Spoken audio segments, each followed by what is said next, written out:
Doctor Yunus ভারতের seven sister ও সমুদ্র নিয়ে এমন কিছু বলেনি যে ভারত ও তার এদেশি চামচাদের আতিঘা লাগবে। ডক্টর ইউনূস বলেছে, আমাদের সেভেন সিস্টারের জন্য বাংলাদেশ সমুদ্র সীমা হচ্ছে একমাত্র রাস্তা, আর এই সমুদ্র সীমার মালিক আমরা, মানে বাংলাদেশ। অর্থাৎ ভারত চাইলে তার সেভেন সিস্টারের জন্য বাংলাদেশের বন্দর ব্যবহার করতে পারবে। এটা একটি ব্যবসায়িক প্রস্তাব।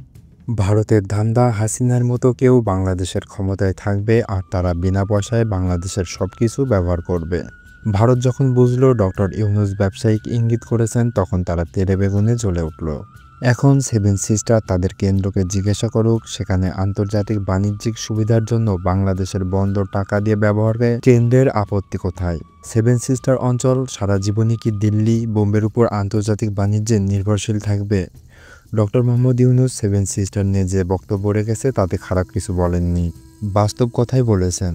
যে কারণে রামগড় সীমান্তে ফেনী নদীর উপর ব্রিজ তৈরি, সেখান থেকে চট্টগ্রাম বন্দর পর্যন্ত সড়কের উন্নয়ন কাজ চলছিল। সমস্যা হচ্ছে ডক্টর ইউনূস যে কোনো কথাই তাদের অপছন্দ, সেটা তাদের অদ্ভুত বিদেশি নীতির কারণে।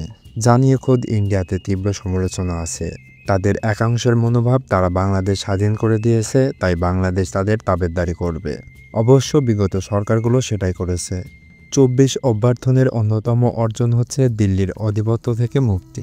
চীন সফরে গিয়ে ডক্টর ইউনূস খালি বলেছিলেন ভারতের সেভেন সিস্টার আসলে ল্যান্ডলক, ফলে তাদের সমুদ্রে প্রবেশের ক্ষেত্রে একমাত্র অভিভাবক বাংলাদেশ। চীনের বাজার সম্প্রসারণের সুযোগ করে দিতে পারে বাংলাদেশ, আর এতেই ভারতের পিলে চমকে গেছে।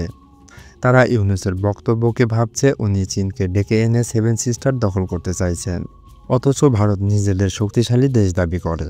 ইউনূসের এমন একটি সাধারণ বক্তব্যে এমন ভয় পেয়ে গেলে কেমনে হয়? শিলিগুড়ি করিডর, যা চিকেন নেক নামে পরিচিত, ভারতের মূল ভূখণ্ডে উত্তর পূর্ব 7টি রাজ্য থেকে বিচ্ছিন্ন করেছে। এই সেভেন সিস্টার রাজ্যগুলোর মানুষ দীর্ঘদিন ধরে ভারতের শাসনের অধীন থেকে অনেক সুবিধা থেকে বঞ্চিত। যেহেতু তারা স্থলবেষ্টিত বা ল্যান্ডলক এবং সমুদ্র বন্দরের সুবিধা নেয়, ডক্টর মোহাম্মদ ইউনূস তাদের জন্য সমুদ্রপথের বাণিজ্যিক সুযোগ তৈরি করার চিন্তা করছিলেন।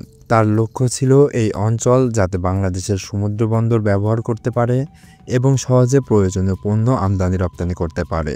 সাম্প্রতিক বাংলাদেশের প্রধান উপদেষ্টা চীন সফরে গিয়ে দেশের সামুদ্রিক বন্দর ও নদীগুলো সংস্কার নিয়ে চীনের সঙ্গে চুক্তি করেছেন। এতে বাংলাদেশ ও ভারতের মানুষের বাণিজ্যিক সুবিধা বাড়বে এবং অর্থনৈতিক সম্পর্ক আরও দৃঢ় হবে। তবে ভারতের কিছু গণমাধ্যম এই বিষয়ে সঠিক তথ্য না দিয়ে ভুল তথ্য ছড়িয়ে দিচ্ছে, যা বাংলাদেশের জনগণের জন্য খুব হতাশাজনক। এমন অপপ্রচার বাস্তবতা বিকৃতি করে এবং ভুল বোঝাবুঝির সৃষ্টি করে, যা দুই দেশের পারস্পরিক স্বার্থের জন্য খুব ক্ষতিকর। চ্যানেলটিকে সাবস্ক্রাইব করুন, ভিডিওটিতে লাইক করুন এবং একটি কমেন্ট করুন।